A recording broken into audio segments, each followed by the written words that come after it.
Top quality और consistent performance के लिए सिर्फ सिल्वर पंप नाम याद रखना।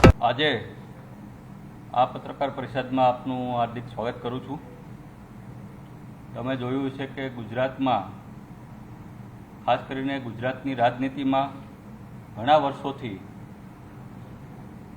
દરેક પક્ષની અંદર જાતિવાદી વિચારધારાવાળા લોકોનું પ્રભુત્વ વધતું જાય છે, જેની અંદર ભારતીય જનતા પાર્ટી હોય તોય ભલે, કોંગ્રેસ હોય તોય ભલે કે અન્ય રાજકીય પાર્ટી હોય તોય ભલે, જેના કારણે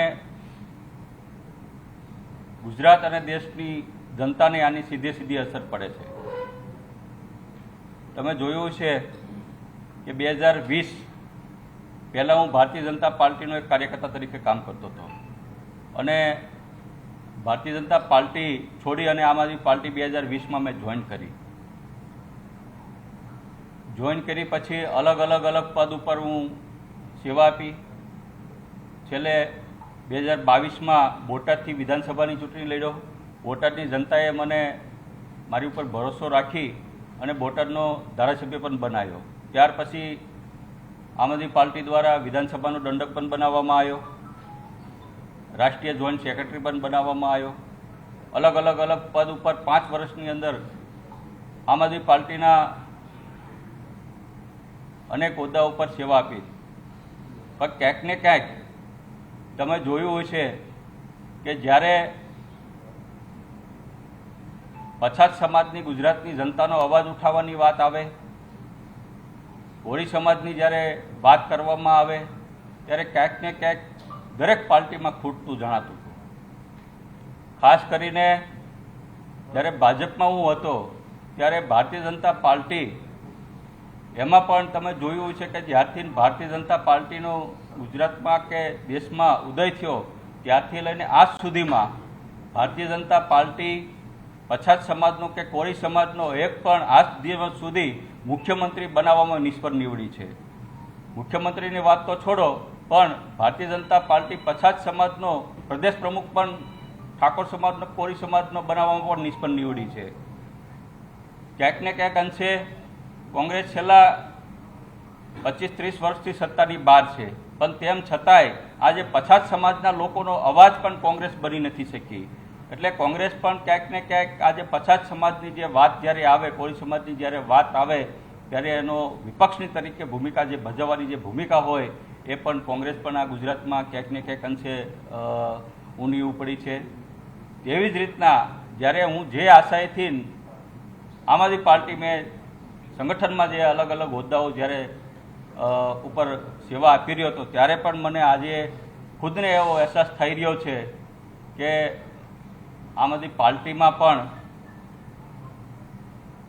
સૌથી વધુ પછાત સમાજની ગુજરાતમાં વસ્તી છે, ઓબીસી સમાજની છે, કોળી સમાજની છે, મારા ઠાકોર સમાજની છે। ત્યારે ક્યાંક ને ક્યાંક મુદ્દા જે સમાજના ઉઠાવવામાં હોય ત્યારે પાર્ટી તરફથી ક્યાંક ઉણપ થાય છે। હોદ્દા ઉચ્ચ હોદ્દા આપવાની જ્યારે વાત કરવામાં આવે ત્યારે ક્યાંક ને ક્યાંક સુવર્ણ સમાજને હોદ્દા આપવાની વાત કરવામાં આવે છે। એટલે આમ આદમી પાર્ટી હોય તોય ભલે, ભાજપ હોય તોય ભલે કે કોંગ્રેસ હોય તોય ભલે, જ્યારે પછાત સમાજના મુદ્દા ઉઠાવવાની વાત આવે, કોળી સમાજના મુદ્દાઓની વાત આવે, શિક્ષણની વાત આવે, કોળી સમાજના નિગમની વાત આવે ત્યારે બધા મુદ્દાઓ દરેક પાર્ટી ભૂલી જતી હોય છે। ચૂંટણી આવે ત્યારે માત્ર ને માત્ર પછાત સમાજનો ઓબીસીનો વોટ બેંક તરીકે ઉપયોગ થાય છે, કોળી સમાજના માત્ર ને માત્ર વોટ બેંકનો ઉપયોગ થાય છે અને એના નેતાઓને જે ભાજપના જે કોળી સમાજના નેતાઓ હોય એને ચૂંટણી પૂરતા જ ઉપયોગમાં લેવામાં આવે છે। કોંગ્રેસના પણ જે પછાત સમાજના નેતાઓ હોય એને પણ જ્યારે ચૂંટણી આવે ત્યારે જ એનો ઉપયોગ થાય છે।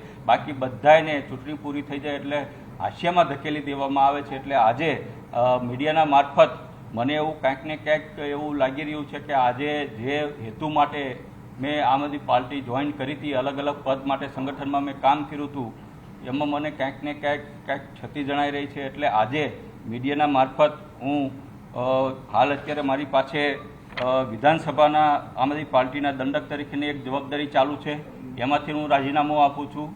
હાલ અત્યારે રાષ્ટ્રીય જોઈન્ટ સેક્રેટરીની મારી પાસે અત્યારે જવાબદારી છે, એમાંથી પણ હું રાજીનામું આપું છું. મારા શીર્ષ નેતૃત્વ માન્ય અરવિંદ કેજરીવાલને મેં આ રાજીનામું એમના પર્સનલ વોટ્સઅપ કરી અને મેં મોકલી દીધું છે અને વિનંતી કરી છે કે પાર્ટી મને દરેક પદ ઉપરથી જવાબદારી મુક્ત કરે અને મારી જગ્યાએ સારા કોઈ વ્યક્તિ જે સંગઠનનું કામ કરી શકે, જે ભારતીય જનતા પાર્ટીને આગળ એની સામે અવાજ ઉઠાવી એવા વ્યક્તિને લાવે એવી વિનંતી કરું છું.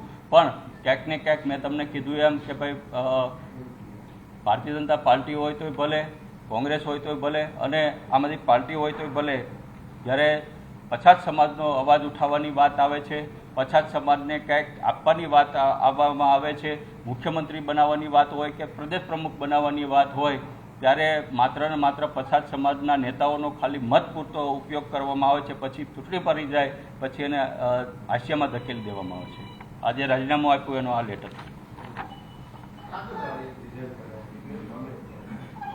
આટલું બધું ન્યાય થાય છે તો ધારાસભ્ય પદેથી પણ આપવાના છો નથી આપવાના એ લઈ લેજો વાંધો નહીં. હા, હવે કોઈને કાંઈ પ્રશ્ન હોય તો આપ પૂછી શકો છો. એક એક આપણે હા પહેલા તમારો બોલ.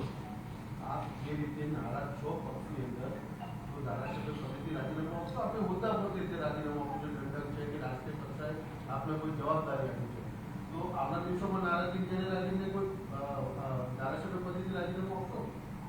એ મારી બોટાદની જનતાને હું પૂછીશ, ત્યાં મારી બોટાદની જનતા વચ્ચે જઈશ, કારણ કે મારી બોટાદની જનતાએ મારી ઉપર ભરોસો મૂકી અને મને પદ આપ્યું છે. હું મારી બોટાદની જનતાને અધવચ્ચે રઝળી જાય એવું કોઈ કાર્ય કરવા માગતો નથી.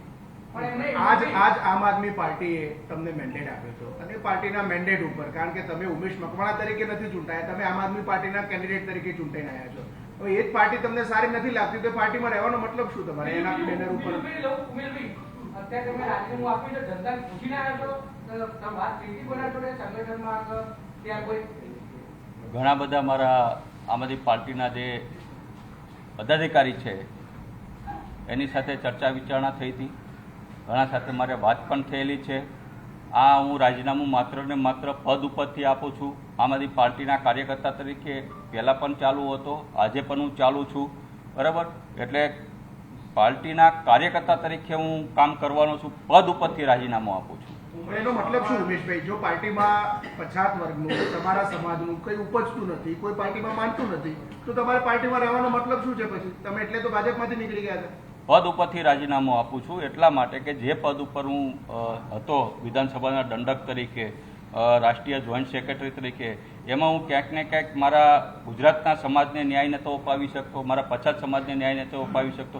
અને આગામી સમયમાં ટૂંક જ સમયની અંદર જે ગુજરાતનો અમારો જે પછાત સમાજ છે બધા દરેક આગેવાનોની હું ગાંધીનગરમાં અમારી મિટિંગ ટૂંક સમયમાં મળવાની છે, ત્યારે જે સમાજના લોકો નિર્ણય લેશે એ ચોક્કસ આપને અમે આગામી સમયમાં જણાવશું.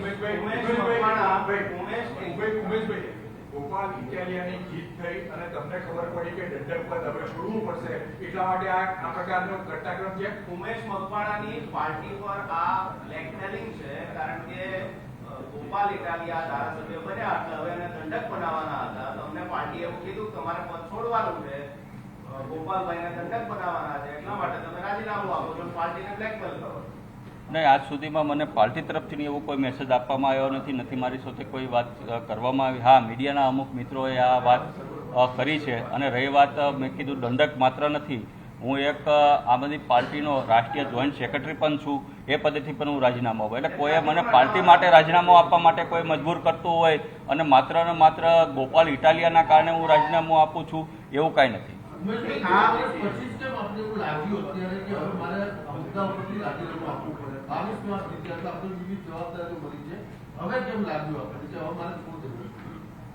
મેં તમને કીધું એમ કે ઘણો મારો પ્રયત્ન હતો. તમે જોયું છે કે વિધાનસભામાં સૌથી વધુ હાજરી મારી છે, તમે જોયું છે સૌથી વધુ સરકારને મૂંઝવતા પ્રશ્ન પૂછનાર ઉમેશ મકવાણા છે, સૌથી વધુ વિધાનસભામાં પ્રશ્ન ઉઠાવનાર અને રજૂઆત કરનાર પણ ઉમેશ મકવાણા છે.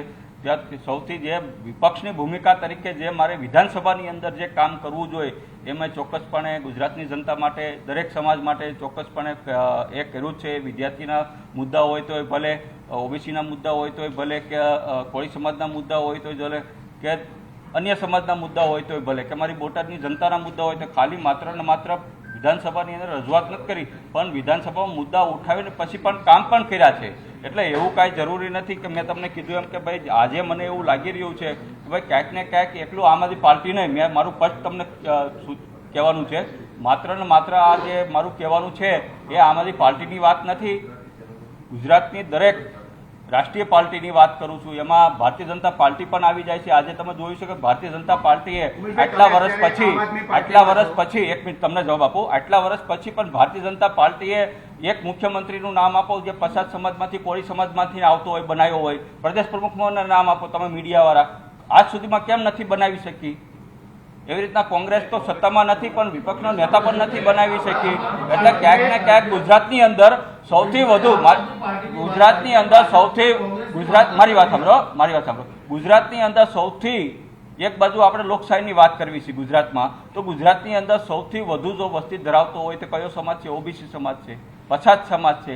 તો જ્યારે મતની જ્યારે દરેક પાર્ટીને જરૂર હોય ત્યારે એના નેતાઓને દોડાવે છે. એ પછી ભાજપ હોય તોય ભલે, કોંગ્રેસ હોય તો ભલે, કે આમ આદમી પાર્ટી હોય તોય ભલે, જેવી ચૂંટણીઓ પૂરી થઈ જાય, પરિણામો આવે તો એ જ નેતાઓને સાડીમાં ધકેલી દેશે. કેમ એ નેતાઓને પ્રદેશ પ્રમુખ નથી બનાવવામાં આવતા? ભાજપ કેમ આજે સુધી મુખ્યમંત્રી ચહેરો નથી બનાવ્યો? એટલે કહેવાનો મતલબ મારે માત્ર આમ આદમી પાર્ટી પૂરતો નથી. આજે અમારા જે કાંઈ પછાત સમાજના અમારા આગેવાનો આજે ટૂંક સમયમાં અમે મિટિંગ મળવાના છીએ. એટલે આગામી સમયની અંદર અમે ચોક્કસપણે એ મોટો નિર્ણય લેવાના છીએ. નહીં, પારિવારિક નથી, લોકશાહી છે. આજે લોકશાહીનો વિષય છે, પારિવારિક વિષય નથી. ભાજપ કોઈ પરિવારની એક પરિવારની પાર્ટી નથી. ભારતીય જનતા પાર્ટી જે છે એ લોકશાહી તંત્રથી જીતે છે. આજે ગુજરાતની અંદર સૌથી વધુ વસ્તી ધરાવતો સમાજ હોય તો એ ઓબીસી સમાજ છે, પછાત સમાજ છે. 70% પછાત સમાજની વસ્તી આવે છે. તો શા માટે એનો એક પણ મુખ્યમંત્રી ભારતીય જનતા પાર્ટીએ નથી બનાવી શકી, પ્રદેશ પ્રમુખ નથી બનાવી શકી? એટલે કહેવાનો મારો વિષય એ છે કે જ્યારે પછાત સમાજના મત જ્યારે દરેક પાર્ટીને જોતા હોય ત્યારે એના ચૂંટણીમાં એના નેતાઓને મોકલે છે. જેવી ચૂંટણી પૂરી થઈ જાય તો દરેક પછાત સમાજના ધારાસભ્ય હોય, સાંસદ સભ્ય હોય એને ખૂણામાં બેસાડી દેશે. ઉમેશભાઈ, તમારી પાર્ટી 2022માં લડી ત્યારે તમારી પાર્ટીએ કયા ઓબીસી અથવા તો પછાત વર્ગના ઉમેદવારને સીએમ કેન્ડિડેટ તરીકે જાહેર કર્યો હતો? બીજું, 2 મહિના પહેલા તમારું સંગઠન બોટાદનું જાહેર થયું, ત્યારથી તમે નારાજ ચાલો છો. એ વખતે ગોપાલ યાદવ તમને અહીંયા મળવા માટે આવ્યા હતા. એ વખતે તમે એવું કહેતા હતા કે મીડિયા વેચાઈ ગયું, મારી કોઈ નારાજગી નથી. અત્યારે તમારી નારાજગી સામે આવી છે, તો હવે તમે વેચાઈ ગયા એવું થયું ને? જો પેલો સ્પષ્ટ તો એ કરું, મીડિયા વેચાઈ ગઈ એવું ક્યારે હું બોલ્યો નથી. તમારા કાર્યાલયમાં તમે બોલ્યા છો એવું? મેં તમને એવું કીધું હતું કે અમુક યુટ્યુબ ચેનલો, હજી હું તમને સ્પષ્ટ કહું છું, અમુક યુટ્યુબ ચેનલો એના આજે મારી પાસે એના કવર છે કે માત્ર ને માત્ર અમુક વ્યક્તિઓના કહેવાથી ન્યૂઝ ફેક્ટ ચલાવે છે. જ્યારે મને પોતાને ખબર નથી ત્યારે એવા ન્યૂઝ ફેક્ટ ચલાવ્યા હતા. એ મને પણ ખબર છે કે આમાં ભાજપના અમુક કાર્યકર્તાઓ આગેવાનોના ઈશારે, આમ આદમી પાર્ટીના અમુક આગેવાનોના ઈશારે મને બદનામ કરવા માટે કે ઉમેશભાઈ ભારતીય જનતા પાર્ટીમાં જાય છે એવા ન્યૂઝ ચલાવવા માટે એ જ યુટ્યુબ ચેનલોને આમ આદમી પાર્ટીના ઉચ્ચ નેતાઓ દ્વારા પૈસા આપીને ન્યૂઝ ચલાવવામાં આવ્યા હતા. હજી પણ હું તમને કહું છું, એમાં હું મારી વાત ઉપર કાયમ છું. મને બદનામ કરવા માટે વારંવાર એ ન્યૂઝ ચલાવતા હતા.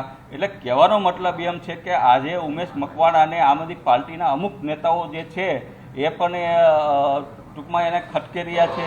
ભાજપના નેતાઓ જે છે એને પણ ઉમેશ મકવાણા ખટકી રહ્યા છે, કોંગ્રેસના નેતાઓ છે. કારણ કે મેં તમને કીધું એમ કે આજે જ્યારે હું વિધાનસભામાં પછાત સમાજનો અવાજ ઉઠાવું છું ત્યારે કોઈ નેતાઓને કોઈ પાર્ટીને ગમતું નથી. એમાં આમ આદમી પાર્ટીના નેતા આવી ગયા, કોંગ્રેસના આવી ગયા અને ભારતીય જનતા પાર્ટીના આવી ગયા.